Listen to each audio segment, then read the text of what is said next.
Mi abuelo nos contó que cuando estaba plebe de unos 5 años había un vecino ya grande de edad en el pueblo que se llamaba Don Antonio, y sin saberlo los demás, era quien cuidaba la zona de unos extraños seres que salían de las grietas de la sierra para hacer de las suyas con los animales de corral. Don Antonio tenía en esa época más de 80 años, y en ese momento estamos hablando que era a principios de la década de los 30. Junto a su esposa vivían solos en una casa con animales de corral, pero todo eso cambió cuando su esposa falleció. El pueblo le dijo a don Antonio que enterrara a su señora en el camposanto de la zona, pero él estaba aferrado a que debía ser en su casa para rezarle todas las noches.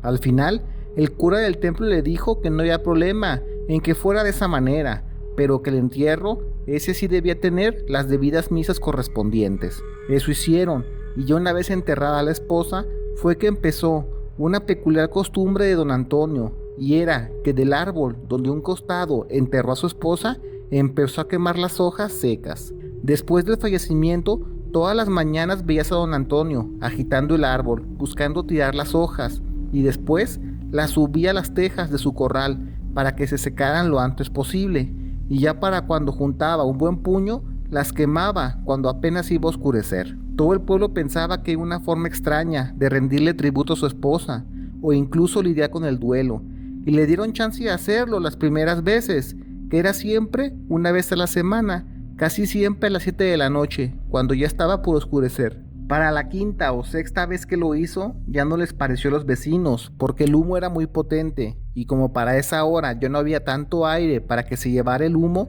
toda la ranchería quedaba oliendo feo. Trataron de hablar con Antonio, pero a él le valía, y seguía haciendo lo suyo sin importar lo que pensaran los demás. Todo se complicó por completo cuando un chamaco vecino de don Antonio despertó con los ojos muy hinchados y con harta lagaña, y ya fue que se lo atribuyeron a el humo generado de la hojarasca. Esas semanas se hicieron de palabras, y cuando le preguntaban a don Antonio por qué hacía eso, él solo respondía que es para que los seres extraños de la sierra no bajaran a hacer de las suyas con los animales del pueblo. Quizás el señor no era el más claro para hablar o explicarse, pero teniendo en cuenta su edad y lo que recién había vivido de su esposa, pensaban que ya estaba desvariando en lo que imaginaba. Entre que le dijeron que ya no lo hiciera y él quería seguir con sus actividades, salieron de pleito con los vecinos e incluso llegando a los golpes. Al final don Antonio enojado les dijo que él lo hace solo porque quiere el bien para la gente del pueblo, pero que aún así, en honor a su esposa, les dará una oportunidad de ayudarlos cuando todo se salga de control, porque en lo que a él responde su casa, más protegida no puede estar. Así que el día que él quemaba las hojas no lo hizo, y por lo menos esa noche no pasó nada extraño, como que se escucharan ruidos diferentes o pasos por los senderos de esos mentados animales que don Antonio juraba existían, pero como lo veían los demás, solo era en su imaginación. Despiertan por la mañana y en la misma casa donde el hijo despertó con infección en los ojos, descubrieron que de su corral todas las gallinas despertaron sin vida y secas como si les hubieran chupado hasta la última gota. Eran varias, cerca de una docena, y entre el enojo y el susto, el vecino no se lo atribuyó a un posible animal extraño o demoníaco, y estaba más casado con la idea de que don Antonio le quitó la vida a sus gallinas de puro coraje, como si fuera una forma de vengarse. Así que de nuevo, ese día hubo bronca. Con todo ya el pueblo enterado del chisme, se quedaron atentos a la siguiente semana, y por segunda ocasión que no hubo hojarasca quemada de parte de don Antonio, ahora el corral de otro vecino apareció en un par de chivas sin vida, y estas también estaban secas. Para esta situación ya no podían echarle la culpa a don Antonio, porque para llegar a ese corral tendrías que ser invisible al perro que cuida de los animales, y ya con eso a considerar fue que el pueblo empezó a tener miedo de quién estaba haciendo tan semejante barbarie en los animales. Tuvieron que pasar otras 2 semanas y por ende otros 2 sustos de los dueños de los corrales que perdían animales. Primero hablaron con el cura del templo para que fuera a bendecir las demás casas donde había animales de corral, pero el cura les dijo que no estaba de más escuchar las razones de don Antonio, porque para que todo esto encaje perfecto no es más que una simple coincidencia. Para esto don Antonio seguía llevando su vida normal, pues con los demás vecinos no tenía broncas, porque para ellos, aunque si era incómodo, le daban chance de hacerlo.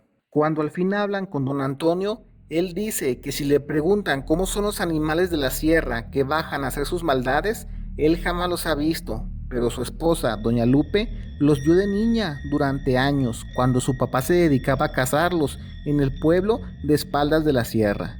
Don Antonio sacó varios dibujos en cartoncillo y carbón, y estos eran avispas enormes, con solo 2 patas, y del vientre un aguijón enorme y de tamaño comenta que estaban casi del metro de alto.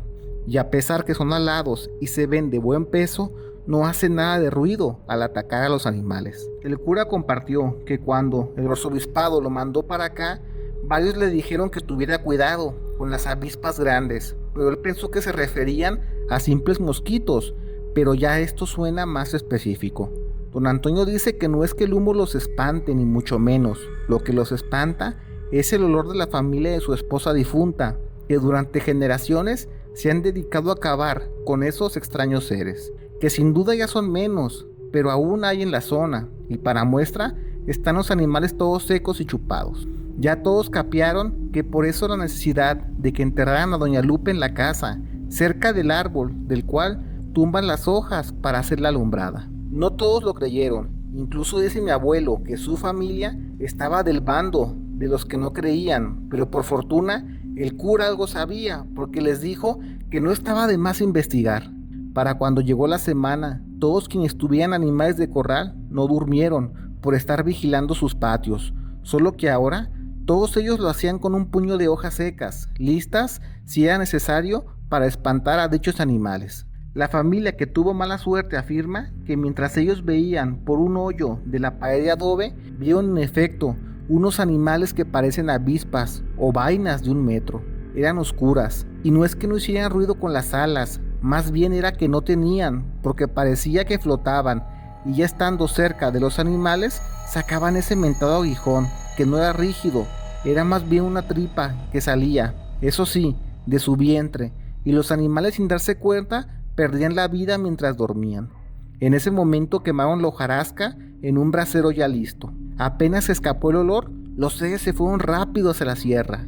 Ya con la versión de esa familia se volvió una realidad, que siempre, a la misma hora, don Antonio quemaba hojarasca. Ya al final de sus días, antes de fallecer, también se le vio todas las mañanas exprimiendo naranja por senderos del pueblo, y cuando le preguntaron que para qué era eso, él simplemente decía que no deberían saber, y como ya vieron que don Antonio sabía cosas que no cualquiera conocía, le daban carta blanca, que hiciera lo que creyera correcto. Mi abuelo se mudó a los 13 años de allí. Desconoce qué pasó con ese pueblo después.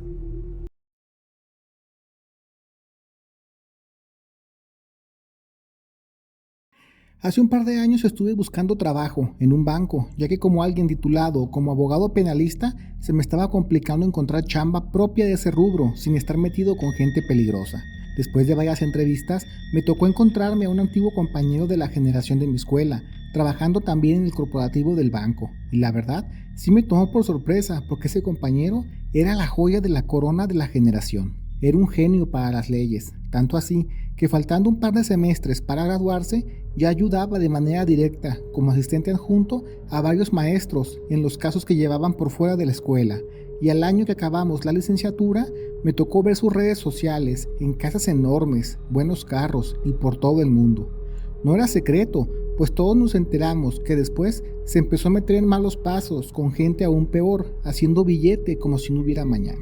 Ya trabajando en el banco, me lo encontraba siempre esperando el camión urbano y me ofrecía darle aventón, y después de un par de días le pregunté qué fue de él. No quería ser imprudente, pero si mal no recuerdo, él aún no acababa la carrera y ya tenía un buen carro, contactos en la escuela y los juzgados dándose la gran vida. Le pregunté qué pasó, si hubo un caso que lo llevó a la ruina, y él me dijo que no fue eso. Conoció una persona que le cambió la vida y hasta se lo agradece. Me dijo que luego me contará la historia, ya que es muy difícil de creer, y para no ser tan invasivo le di tiempo para contarlo. Pasaron los meses y nos hicimos muy buenos amigos, y fue en el bautizo de su niña cuando me invitó a su casa. Después de unas chelas y quedarnos solos nosotros dos, tomando, se asinceró conmigo, y me dijo que a pesar que él llegó a tener dinero por montones, no cambiaría esto por nada del mundo, y me mostraba a su señora y niña, y la casa donde viven, que era muy bonita. Le pregunté qué pasó con todo el dinero que ganó y me dijo que lo dejó en una fiesta con una parte de él. Fue hace muchos años atrás, cuando haciendo chambas para varios maestros, empezó a tomar casos donde ya todo era de la maña y sacaba gente que estaba loca de remate, pero como le pagaban bastante, le empezó a valer si era correcto o no. Después de eso se orientó más en lo inmobiliario y con lágrimas en los ojos reconoció que le jugaron chueco a muchos señores grandes, que por medio de la presión de la que suele hacer la maña, les quitaban terrenos ejidales, casas, siempre bajo el respaldo de un maestro de la universidad que nos dio clases. Y si me preguntas, tú veías a ese maestro como un señor de grande edad, de lo más noble del mundo, pero resultó ser de lo peor. En una ocasión, después de hacer una buena finanza y ya ser de confianza, lo invitaron a una quinta, a una fiesta, con pura calaña de gente, de todos los niveles que te puedas imaginar. Políticos, empresarios, de la maña, hasta un par de artistas vio en la fiesta, y no va a negar que la estaba pasando bien, hasta que llegó una camioneta negra, y de ella se bajó un señor de traje, con un problema en su espalda, como si estuviera jorobado y apoyándose en un bastón. Él no sabía quién era, pero seguro era el mero mero, porque hasta le bajaron la música mientras él se acercaba a todos y los saludaba de manera muy efusiva. Mi amigo le preguntó a su profe que quién era él. Su profe dijo que no sabe, pero si los que a él le tienen miedo, ellos le tienen miedo a él, seguro es alguien pesado. Cuando se acercó y saludó en la mesa, mi amigo empezó a sentir cómo le faltaba el aire, y al saludarlo apenas lo tocó, le quemó la piel de la palma de la mano. Él no quiso decir nada y escondió la mano por el dolor, pero el extraño ser lo notó. Le dio unas indicaciones a un acompañante, y mi amigo se asustó y dejó de tomar alcohol para estar atento a lo que pudiera pasar. No le quitaba la vista al señor, y con el tiempo empezó a notar que la curva de su joroba se inflaba, según su respirar, como si fuera un globo lo que tuviera debajo de su ropa. Avanzó la noche, y el señor extraño entraba a la casa dentro de la quinta, y salía cada cierto tiempo a recibir a unas señoritas que iban llegando, y creo que es muy obvio entender para qué las quería. En esas ocasiones que el señor extraño salía, buscaba a mi amigo para cruzar la mirada, y fue que ya notó quién era en realidad. No sabe decir si era el mismísimo diablo o uno de sus demonios soldados, pero lo que mi amigo llorando me contaba era que podía ver su forma original. Su piel era roja, pero no por pigmentación. Era más bien como si se hubiera quemado y tuviera la sanación fresca. Claramente se notaba que tenía las manos y piernas deformes. Él pensó que entonces todas las representaciones que se han usado del diablo o demonios son reales y no es para tomárselo a broma.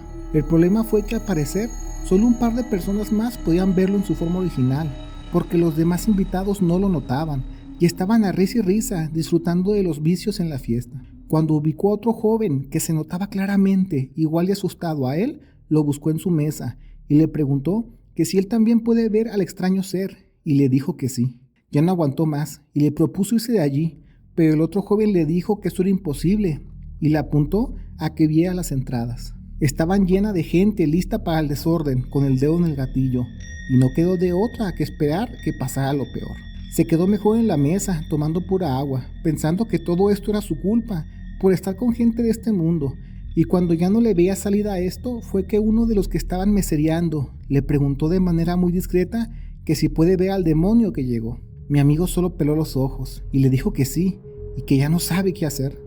Mientras seguía recogiendo la mesa, pero dándole la espalda y hablándole, le dijo que si es de los que puede ver al demonio, le van a ofrecer entrar a su grupo, y que de él depende escoger el bando correcto, sacrificando lo que sea. El mesero lo tomó de la mano y le dijo que no importa esta vida, en la tierra, que se dedique mejor a salvar la parte nuestra que nunca muere, refiriéndose a su alma. Mi amigo dice que vio pasar frente a sus ojos una vida que aún no vivía, y era la que tiene ahora. Estaba en una casa con una hermosa mujer y una niña con los cachetes grandes y rojos. Vio a su mamá abrazando a esa niña, mientras él estaba con su padre y padrastro echando unas heladas en la sala. Allí mero se quebró y empezó a llorar, tratando de que nadie lo viera, y se fue a esconder en una jardinera donde había un caballerango pastando un caballo. Estuvo allí fumando hasta que de la nada se le apareció ese extraño ser con apariencia del diablo y le dio su mano para encaminarse. Llegaron al establo y allí estaban otras personas, entre ellas las que él afirma también podían ver a ese extraño demonio. Hablaron sobre el poder del verdadero líder, pero se notaba que para ellos era difícil poner atención por la horrible apariencia que tenía, y al final de su charla sacó una maleta con un montón de alhajas de oro. Les dijo que el reino del caído está en su nuevo renacer y necesita fieles. Varios, con una sonrisa de aceptación, se dejaban poner las alhajas sin una pizca de miedo. Cuando llegaron con mi amigo, él llorando dijo que no es parte de esta cruzada, y si esto es el infierno y está pagando por todo lo malo que hizo en el pasado, no se echa para atrás, él lo acepta. El extraño ser sacó un anillo de oro, y con una risa burlona le dice que este anillo es perfecto para su dedo, y le tomaba el meñique de su mano izquierda. Le dijo que esta oferta no se repetirá otra vez, pero mi amigo tomó un cortacascos del establo y se quitó el dedo frente a todos, aguantándose el dolor. Con la voz entrecortada le dijo que ya no tiene dedo perfecto para ese anillo, dando a entender que él no será parte de su grupo. El ser extraño le tomó la mano y por segunda vez se la apretó, quemándosela y de paso cauterizando la herida, y con una voz que asustaría hasta el más valiente del mundo le dijo: yo no necesito líderes, necesito seguidores, y dio la indicación que lo sacaran del lugar. Mi amigo pensó que lo peor estaba por venir, porque acabó desmayándose en el carro que se lo llevaron. Gracias a Dios despertó en su casa, pero estaba vacía. Le habían dado baje todos sus muebles, carros y posesiones. Trató de ponerse al 100 en un par de semanas, e investigando, le habían quitado todas sus posesiones de manera legal, por medio de notarios, como él solía hacerlo, y en lugar de enojarse, lo vio como una segunda oportunidad para salirse de esa vida. Estuvo 3 años con perfil bajo, y al darse cuenta que ya nadie sabía de él, fue que rehizo su vida del lado correcto de la historia. Me mostró su mano y es verdad, no tenía el dedo meñique. Yo le dije que no hay nada en el mundo más poderoso que el amor a la vida y el arrepentimiento de corazón ante el poder de Dios, y él dijo que es verdad. Mi amigo ya no tuvo problemas y en cosa de 3 años llega un directivo a nivel regional en el banco, porque habrá vivido lo que habrá vivido, pero de que seguía siendo un genio para lo que fuera, lo seguía haciendo.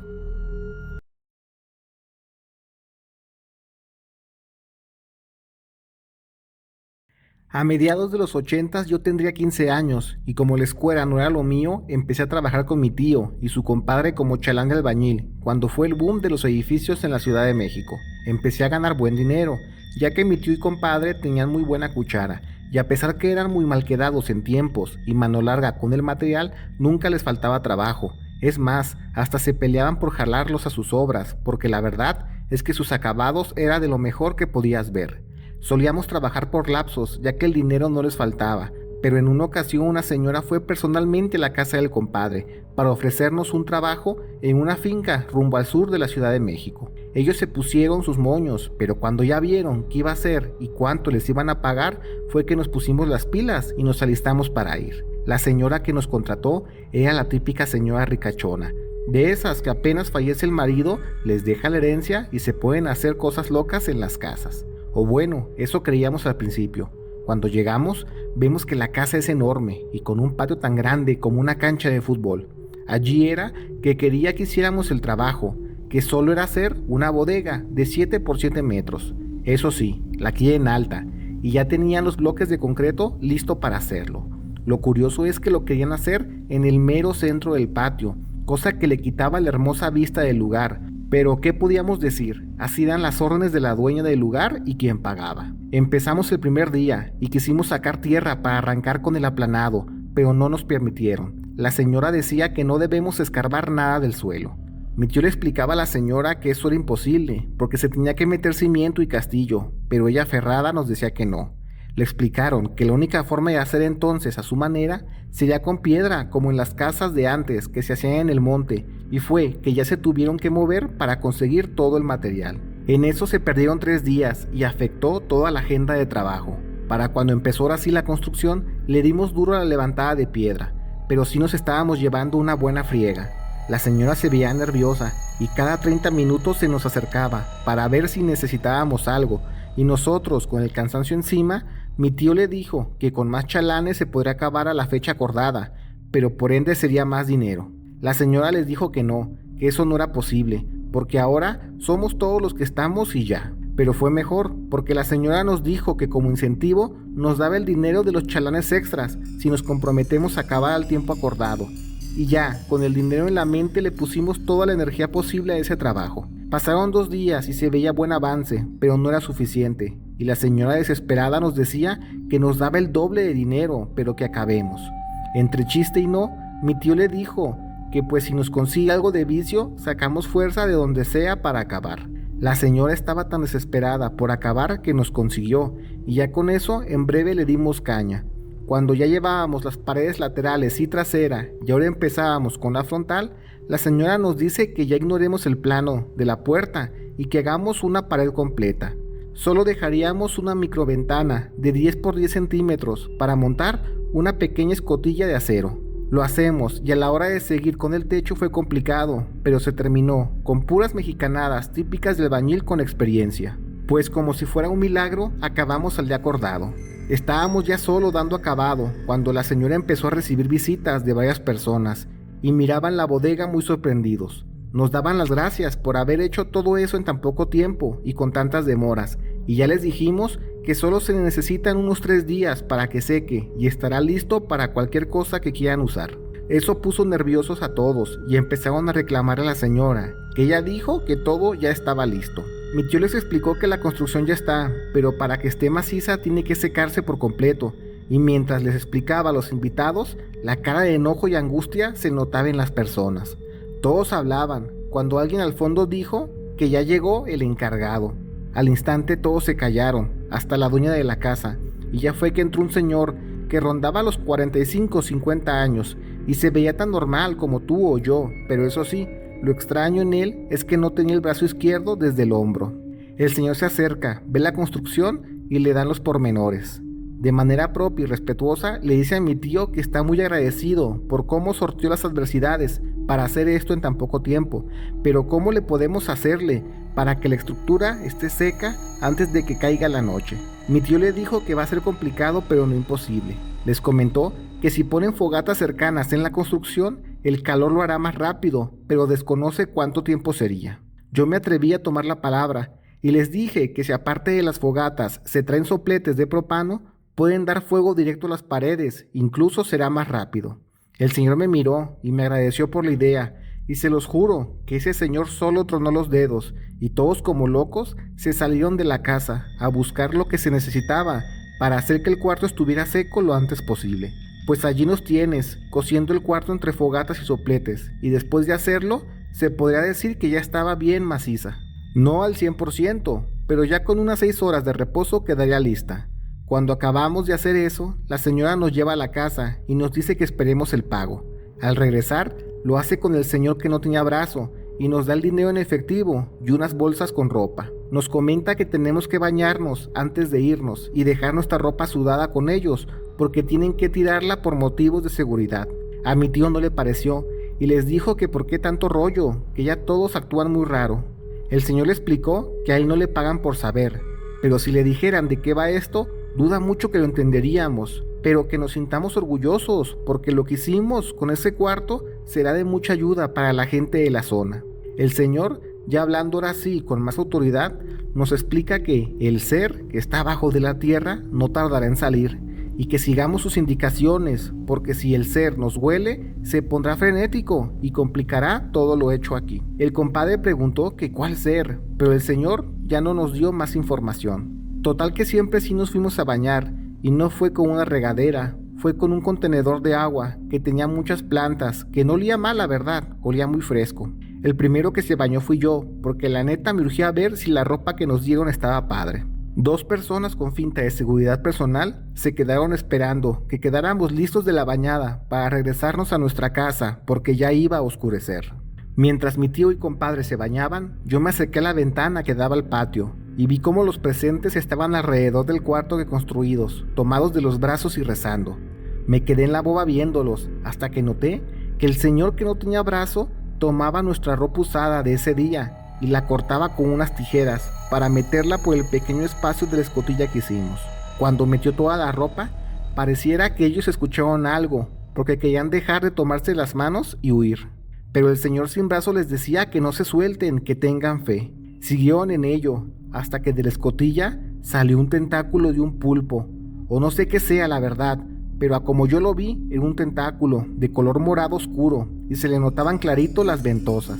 Era enorme en volumen porque trataba de estirarse, pero el espacio angosto de la escotilla no se lo permitía, y lo que estaba afuera fácil alcanzaba el 1,5 metros de largo. Se movió, como queriendo tocar al señor sin brazo, y este se acercó y se dejó abrazar por él. Ya no pude ver más. Me asusté tanto que me arrimé a la puerta del baño, y para cuando el compadre, que era el último que faltaba en bañarse, salió, nos encaminamos a la entrada, y ya los guardias nos dieron una aventona a nuestro barrio. Todo el camino, mi tío y compadre estaban felices por la buena paga, y hasta con cambio de ropa nueva, pero yo solo tenía en la cabeza la imagen de cómo el extraño ser dentro de esa construcción abrazaba al señor sin brazo, de manera incluso hasta tierna, como si fuera un cariño o una caricia.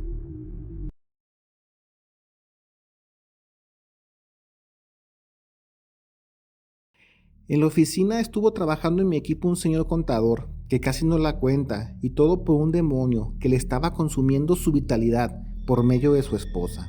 Ese señor era una máquina para trabajar. De hecho, de carrilla le decíamos el suizo, porque era un reloj que no paraba en el despacho.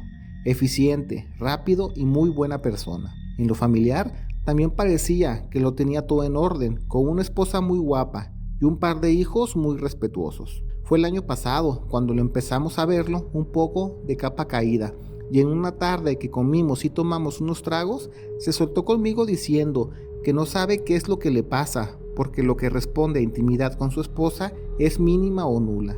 No es porque no se sienta atraído a ella o la relación se haya desgastado, pero es que simplemente no marcha bien el asunto en la alcoba, y eso ha traído problemas que al final todos lo acaban pagando, hasta los niños, al verlos siempre deprimidos. Yo le comenté que mi hermana tuvo problemas con su esposo por algo similar, y fueron con un terapeuta y les funcionó bastante, tanto que ahora hasta se animaron a tener otro hijo de lo bien que están. Por desgracia, ese terapeuta estaba en Guadalajara, que es donde vive mi hermana, pero mi amigo lo consideró, y a la semana de esa charla me dijo que lo habló con su esposa, y la siguiente semana verán un terapeuta de parejas, pero con un perfil más orientado a la meditación y energías. Me dio gusto que lo intentara, y para la siguiente semana que lo vi en la oficina, después de su cita, estaba con una cara como si hubiera corrido un maratón. Se veía cansado, pero con una sonrisa de niño en juguetería, y ya involucrándome en el chisme, me dice que fue con el terapeuta, y al principio le pareció un charlatán, pero con tal de que su esposa se sintiera cómoda, porque ella fue quien lo encontró, hicieron los ejercicios, y será el sereno, pero acabando la sesión, estaban en su mero punto, con una intensidad y energía en su relación que llegaron a casa y como si tuvieran 20 años de nuevo. Me dio gusto verlo así, y entre risas le dije que no me lo vayan a desvelar, que aquí en el trabajo lo necesitamos para sacar los pendientes. Al día siguiente lo vemos y estaba igual o peor, con unas ojeras de mapache y blanco como fantasma, pero eso sí, con la sonrisa de oreja a oreja, y lo mismo comentó, que apenas cae la noche, le dan como si no hubiera mañana, por indicación de su esposa. Era la hora de la comida, cuando estábamos compartiendo mesa, y me toca ver cómo atiende una llamada de su esposa, y me percaté que al principio la saludó muy normal y cariñoso, pero después pareciera si hablara con una figura de autoridad, porque ahora solo contestaba con puro lo que usted ordene. Quizás era un juego de rol, no lo sé, pero fue inevitable no reírse al escuchar eso. Cuando acaba la llamada, mi amigo se quedó mirando la nada, todo zombie, como por 3 minutos aproximadamente. Casi le tronabas los dedos en la cara y no respondía. Y cuando al fin regresó en sí, simplemente dijo que se tenía que ir. Le dije que era imposible, tenía que acabar la nómina, y que de por sí ayer no avanzó nada, pero poco le importó, y se fue dejando colgado el trabajo. Como era un empleado ejemplar, nuestro gerente me creyó cuando le dije que repentinamente se puso malo del estómago. Le comentó un amigo del equipo y nos reímos que al menos su matrimonio va viento en popa. Al día siguiente llegó y ahora sí se veía súper mal. De hecho, no sé si es físicamente posible, pero yo creo que en 4 días bajó como 10 kilos o más. Y mira que él era alguien delgado, así que ahora se veía como una calavera panteonera. Le dije que se tenía que poner las pilas porque dejó mucho trabajo pendiente, y cuando le comentábamos eso, recibió otra llamada de su esposa. Ahora sí te puedo afirmar que dijo, y cito, en un momento estoy con usted, amo, y lo dijo como si fuera un robot. Después no nos dijo nada y trató de salir del cuarto, pero cuando yo me puse en modo policía, traté de detenerlo, pero él intentaba evadirme como si su vida dependiera en no ver a su esposa en ese preciso momento. Se puso intenso el asunto porque entre 4 personas intentamos calmarlo, pero no podíamos. Parecía que tuviera una fuerza sobrehumana y al final tuvimos que hablarle a la policía. Como entre el forcejeo dejó lastimado al gerente, ya casi hasta iba a dar a los separos. Todos pensamos que seguro eran sus temas maritales. Un amigo y yo lo llevamos a su casa y al atendernos su esposa, les puedo jurar que logré ver al demonio a los ojos. Me miró y algo me hizo porque se me cerró la garganta y no pude respirar. Mi amigo, al ver que esto estaba muy extraño y también asustado, me retiró de allí y a más lejos estábamos, mi respiración regresó. Este compa tenía familia por mi barrio, donde tenían un puesto de tortas, y fui a darles aviso de lo que estaba pasando. Nos desentendimos de él durante 2 semanas que no fue a trabajar, y a pesar de todo el despapalle que hizo, los dueños se la perdonaron. Yo llegué a pensar que no volvería, pero cuando nos dieron el aviso que regresaba, hasta una fiesta de bienvenida le hicimos. Prometimos jamás tocar el tema para que no se sintiera incómodo, y así estuvimos como si nada hubiera pasado. Un día, después de la chamba, fuimos por unas chelas y ya entonados, me dio las gracias por haberle salvado la vida. Me contó que cuando di aviso a su familia, ellos empezaron a investigar qué pasó y primero llevaron a una señora, bruja mayor del Estado de México. Les dijo que su esposa tiene adentro a un demonio de los que se alimentan de la vitalidad robada por medio de la intimidad de las parejas. La bruja les dijo que ella no puede sacarlo, porque para hacerlo debía meterlo en otro cuerpo y ella no hace ese tipo de trabajos. Pero hay gente del Caribe que puede meter esos seres en objetos y tenerlos atrapados. Pues movieron mar y tierra para traer desde Miami a un señor de origen haitiano que sabe hacer eso y los ayudará a controlar el demonio que había dentro de su esposa. Lo hicieron haciéndole una emboscada al demonio en medio del acto, y aunque suene imposible de creer para la gente que se dedica a eso, el señor haitiano no les cobró nada, como si quedarse con el demonio guardado fuera más que suficiente para darse por bien pagado. Yo estaba verdaderamente sorprendido cuando le pregunté que dónde fue que su esposa fue víctima de ese demonio libidinoso.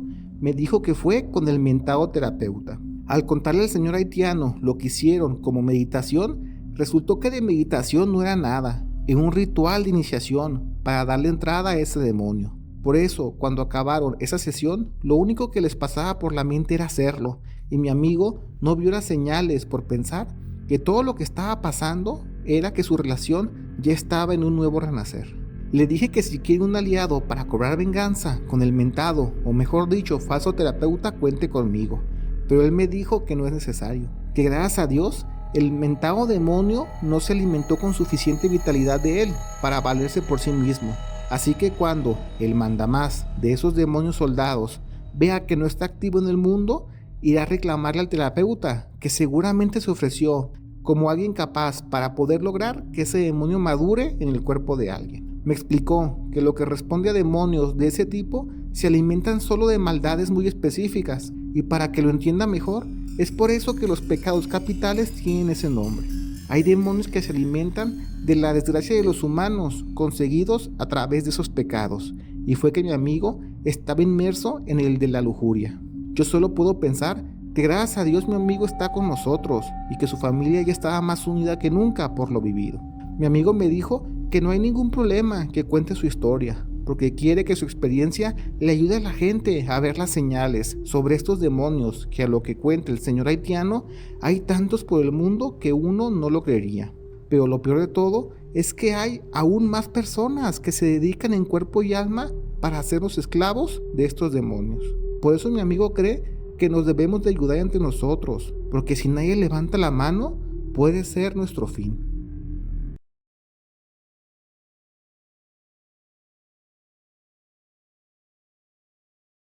Me imagino que todos hemos escuchado la famosa historia del libro del Apocalipsis, de los 3 días de oscuridad, donde a grandes rasgos dicen que los demonios saldrán a la calle y llamarán a tu puerta para que caigas en sus mentiras y atiendas su llamado para jalarte al infierno, y para lograrlo usarán todas las artimañas posibles para convencerte. Bueno, quizás no necesariamente pasará el día que se acabe el mundo, y tal vez es algo que pasaba todo el tiempo por todo el mundo y no lo sabíamos. Mi abuelo dice que cuando él tenía 13 años, por allí de los años 20, pasó en su pueblo eso de los 3 días de oscuridad total.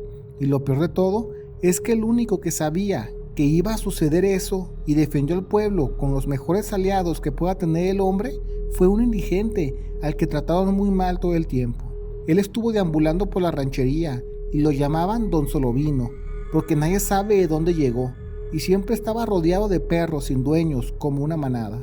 De hecho, seguido había problemas con él, porque nadie sabe de dónde sacaba a los perros callejeros, y lo más extraño es que no sabían cómo le hacía para alimentarlos, y aparte también pasarlo de borracho en las cantinas más cercanas, pues jamás se le vio trabajando por la zona, o que tuviera familiares o conocidos que lo apoyaran económicamente. Fue en marzo cuando este señor despertó un día todo ebrio, diciendo que el mal está cerca y todo el pueblo debe estar atento a las señales. Siempre lo juzgaban de loco, pero una noche la gente no lo miró por ningún lado y se preguntaron dónde estaba Don Solovino. No se vio tomando por la cantina o deambulando con sus perros, y pensando lo peor, fueron a buscarlo a la casita donde solía dormir. Lo encontraron todo sobrio, tomando café, con una jaula de ahora 8 perros, 4 más de los que regularmente solían seguirlo. La gente tuvo pensamientos encontrados, pues les daba gusto que yo hubiera dejado el vicio. Pero eso de tener muchos perros ya no les estaba agradando, porque eran muy ruidosos cuando amanecía con los gallos cantando. A partir de ese momento ya era un hombre diferente, ya era el más elocuente para hablar, y lo veías deambular con los perros, pero ahora mirando todo detenidamente. Se paraba a medio del sendero, y se le podía ir media hora viendo una simple piedra, y ahora en lugar de pensar que era un borracho loquito, ya simplemente era un loquito. Una noche como cualquier otra, todo el pueblo se fue a dormir, pero jamás salió el sol al día siguiente. Mi abuelo, siendo solo un plebe, estaba atento a las indicaciones de sus padres y decidió meter a sus pocos animales de corral a la casa y encerrarse a rezar. Así pasaron las horas, y cuando en teoría ya era el mediodía, se empezó a escuchar a los vecinos tratando de ponerse de acuerdo para irse en bola a la capilla más cercana a rezar en el nombre de Dios y pedir perdón si este ya era el fin del mundo. Llegaron a tocar a la casa de mi abuelo para irse, pero sus padres estaban con la idea de que se debían quedar. Estaban tratando de convencerlos cuando se empieza a escuchar a lo lejos a todos los perros ladrar a unos 50 metros de la ranchería, y después un grito ahogado de un señor diciendo que todos entren a sus casas y bajo ningún motivo abran la puerta. Los demonios ya estaban afuera, y como todos estaban con los nervios de punta, se regresaron cada quien a sus casas, que en la ranchería eran 7. El ruido de los perros no dejaba ser intenso, gruñían con fuerza, y asustados, mejor se pusieron a rezar en el nombre de Dios. Y aunque había mucho morbo por asomarse a ver por qué tanto ruido, no se animaron al principio. El ruido pasó de ser gruñidos a gritos fuertes, que en su mayoría eran malas palabras de Don Solovino, donde despotricaba diciendo que aquí no hay cabida para lacayos del diablo, y ya fue que se escuchaban golpes y a los perros pegando de mordidas, a diestra y siniestra. El borlote se escuchaba a mitad del sendero principal, el cual te daba camino a las 7 casas. Mi abuelo y su madre estaban sentados, llorando, pidiendo perdón de Dios, porque ellos juraban que eso ya era el fin del mundo, pero su papá trataba de mirar por las rendijas de las maderas y notó que en la puerta de la casa, en el pórtico, había un perro montando guardia. Este no se movía, pero gruñía con fuerza y poco a poco resoplaba más fuerte, como si algo se acercara lentamente. El papá de mi abuelo dice que vio cómo de entre las sombras salía una personita con apariencia de cabra, con unos prominentes cuernos, un pelaje pardo de color negro, y emanaba un olor a azufre tan fuerte que a pesar que ellos estaban dentro de la casa, sentía el ardor en los ojos y en la nariz. Entre creyendo ver y no, el papá de mi abuelo notó que el horrible demonio que merodeaba la casa le dobleteaba en tamaño al perro, pero aún así no se animaba a enfrentarlo y mantenía su distancia. Era extraño, como si el perro llevara las de ganar, y mira que era un perro criollo callejero, de esos que se ven los puros huesos. La mamá de mi abuelo le decía que fuera por su papá y lo jalara a rezar con ellos, y aunque le pegaban de gritos no se arrimaba y seguía mirando por las rendijas de la puerta de madera. No fue hasta que lo inevitable pasó, y el demonio se le lanzó encima al perro y pelearon azotando la puerta, y ahora sí el miedo venció al papá de mi abuelo y se acercó a rezar. Después de 10 minutos escuchó un silencio total, y pensando que ya había pasado lo peor, los tomó por sorpresa, cuando alguien tocó a la puerta y era la voz de uno de los vecinos que pedía ayuda. Quería tomar el caballo de mi bisabuelo para poder llevar a su señora al pueblo más cercano, porque andaba con un dolor de estómago tan fuerte que casi le estaba desmayando. El papá de mi abuelo estaba decidido a abrir la puerta, y cuando lo hizo, lo primero que vio fue un puñetazo de don Solovino. Al ver la situación, mi abuelo se paró a ayudar a su padre, y con la puerta abierta vio a don Solovino, y este le dijo que cerrara la puerta y que no la abriera bajo ningún motivo. De nuevo, se empezó a escuchar el ruidajero que pueden hacer los perros al pelear y al morder. Cuando al fin el ruido cesó, pasaron 2 días enteros bajo la pura luz de las velas. Cuando debía estar la luz del sol, estaba oscuro y no se escuchaba absolutamente nada más que el caminar de don Silverio y los perros. Y cuando en teoría era de noche, tipo 7 u 8 de la noche, un perro se paraba a la puerta de cada casa y montaba guardia. Hubiera sido imposible estar los 3 días viviendo con los animales de corral dentro de la casa, porque literal, tenían un caballo en la sala, en un cuarto las aves y en otro a un chancho y 2 chivas, pero lo que los ayudó fue que en la primera noche, después de que don Solovino le metió el golpe a mi bisabuelo, a los minutos les pasó por debajo de la puerta unas plantitas machacadas. La indicación era que se las restregaran las plantas entre los ojos de los animales y quedaran quietecitos, sin sentirse encerrados, pero por desgracia eso no impedía que hicieran sus necesidades. Los padres de mi abuelo sabían que esto solo se iba a acabar rezando, y gracias a Dios, al tercer día, los gallos empezaron a cantar y en el horizonte salió el sol. Al puro mediodía, cuando el sol estaba mero arriba, salieron ahora sí los vecinos rumbo a la capilla y al final del sendero vieron a don Solovino con sus perros, mientras cada quien empezó a contar cómo vivieron los 3 días, y algunos no supieron nada, pero otros sí decían que los perros y don Solovino sacaron el quite por el pueblo contra los seres extraños. Aquí es donde las cosas no cuadran, porque del lado de con mi familia, ellos dicen que los seres eran como personas pequeñas, peludas y con la cabeza similar a las cabras, pero otras familias vieron cosas diferentes. Unos decían que vieron a seres flacos, lampiños, con una boca gigante llena de colmillos, otros a seres con la piel podrida, pero en todos los casos siempre eran sometidos por los perros de don Solovino. Lastimosamente, de los 8 perros que tenía el señor, 2 perdieron la vida por las heridas y los demás estaban muy lastimados. A pesar que había salvado a la gente de la ranchería, les daba miedo arrimarse a don Solovino para auxiliarlo, a él o a los perros. Al llegar, todos los de la ranchería y la parroquia, el cura les dijo que esto fue una prueba de Dios y siente que la pasaron. Cuando cayó la noche, ese día todos rezaron, esperando que no se repitiera la oscuridad, y gracias a Dios no fue así. Después de que ahora sí salía el sol, ya más de un vecino le arrimó comida a don Solovino y a sus perros. Él no dijo absolutamente nada de lo que pasó, y ni quiso dar explicaciones, pero apenas sus perros se veían en condiciones de caminar, se fue para jamás volver, dejando su casita sola. Mi abuelo dice que el cura los obligó a guardar secreto para evitar chismes en la zona.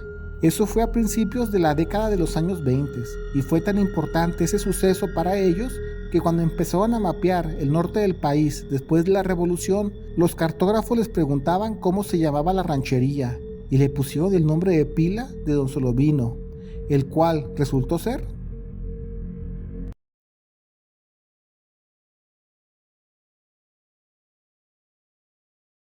Trabajé varios años como mantenimiento y electricista en una empresa enorme de químicos, y el que era nuestro gerente general era un señor muy chambeador, muy capaz y buena persona, pero su mayor problema era que fumaba mucho.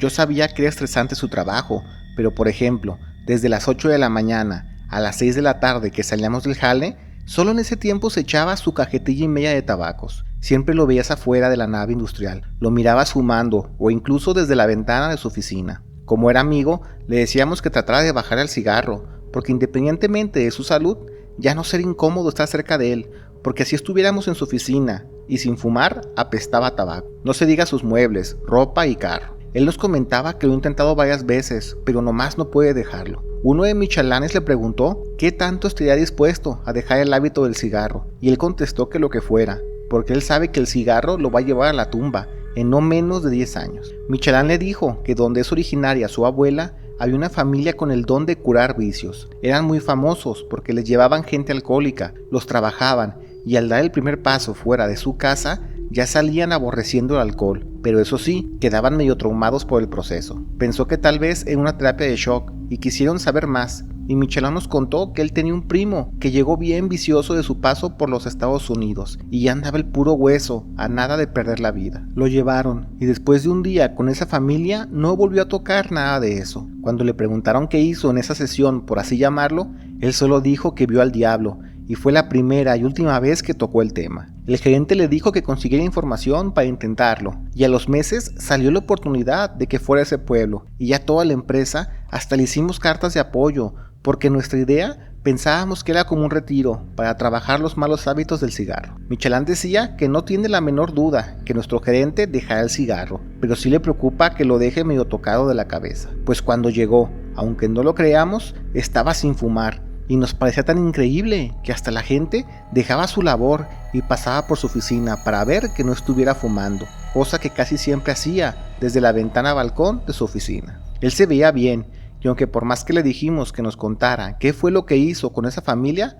él no explicaba mucho. Solo decía que fueron como sesiones de terapia y habló con ellos. A las semanas Michelin renunció y el tema se olvidó en la chamba. A los meses en la familia nos enteramos que uno de mis sobrinos estaba bien metido en el vicio y aunque lo metían anexos para que se compusiera, siempre acababa escapándose y aparecía a los días bien trabado y mugroso por el barrio. Teniendo la experiencia de mi gerente, le dije que me explicara cómo estuvo la onda con él y la dejada del cigarro para ver si llevamos a mi sobrino. Él dijo que agradece que ya no fuma, pero si no perdió la vida del susto o quedó loco fue un milagro. Ya fue que me contó que al llegar con esa familia lo pasaron con una señora ya muy grande y se pusieron a hablar sobre cuánto fuma. Hablaba unos 30 minutos cuando la señora le dijo que sí lo va a ayudar, pero que no se hace responsable de cómo quede mentalmente, y al decir eso la señora quitó del suelo una alfombra vieja, pero gruesa, y al hacerla rollo vio que en el suelo había una escotilla de metal de 2 metros cuadrados. Antes de abrirla la señora agarró una estatua de la santa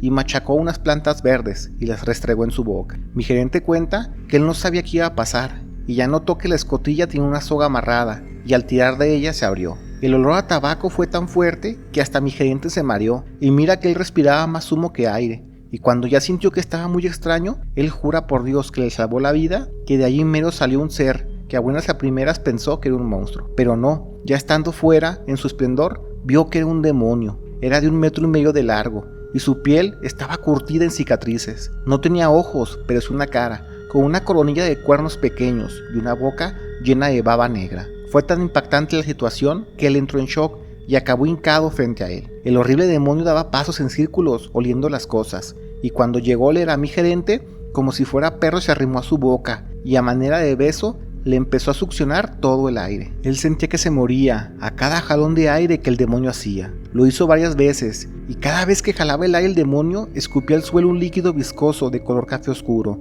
y para cuando acabó, ya había una plasta de esa baba en el suelo. Y ahora fue que el horrible ser se sentó cerca, y empezó a embarrarse la mano y comerlo. Cuando lo hacía, tosía con mucha fuerza, pero seguía comiendo, como si fuera la cosa más sabrosa del mundo. Para esto, el gerente seguía tieso sin poder moverse. Después de juntar lo más que pudo con la mano, el ser lamió hasta la última gota, y cuando acabó, la señora aventó las ramas que usó al principio, de nuevo al fondo de la escotilla, y como perro juguetón que se va tras un hueso, se metió el cebo horrible para después cerrar todo y de nuevo poner la alfombra encima. El gerente dice que él llegó a creer que hasta había fallecido y eso era el infierno, por lo espantoso de toda la situación, pero poco a poco que empezó a agarrar fuerza, ya vio que eso que vivió fue una realidad. Cuando ya se puso mejor, la señora le dijo que se calme y le empezó a hacer preguntas sobre su familia, trabajo o amigos, más que nada para ver que no haya quedado medio tocado de la cabeza, pero hasta eso todo estuvo bien. Después descansó en ese cuarto un par de horas durmiendo, y ya fue que se sintió como nuevo.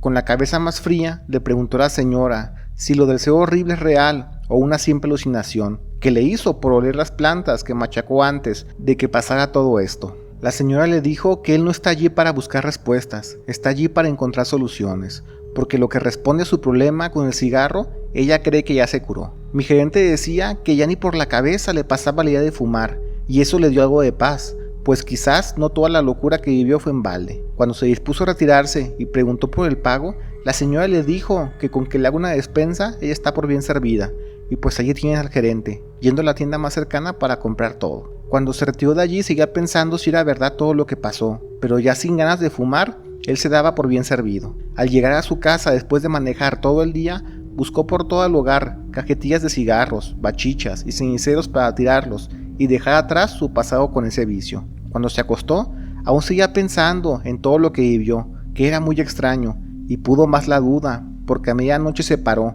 y sacó un cigarro de la basura para prenderlo y ver si aún se le antojaba. Lo prende y le da unas buenas fumadas, y aunque sí las disfrutó, no fue como que haya sentido que quería más, pero aquí fue cuando todo se complicó, porque al acabarse el cigarro, empezó a sentir una ligera vibración en el piso. Si te quedabas en silencio podías escuchar que algo o alguien rascaba la tierra desde abajo, y pensando que podía ser de nuevo el horrible ser, y de nuevo sufrir lo que vivió en aquel pueblo, dejó de fumar, y se puso a limpiar con cloro toda la casa, para que ya no hubiera rastro a olor a tabaco. Sin consultar con la señora, él sabía que aparte de quitarle el vicio, había puesto un candado para no recaer en el cigarro, y ya recordó que el demonio estaba fascinado por comerse la enfermedad del tabaco que le sacó del cuerpo y de sus pulmones. Ya una vez sabiendo eso me preguntó que si creo que esa opción es la mejor para ayudar a mi sobrino, porque podemos llevarlo, pero para como él lo vivió, la experiencia no lo recomienda, y más a gente que ya anda medio mal de la mente. Eso me hizo dudar,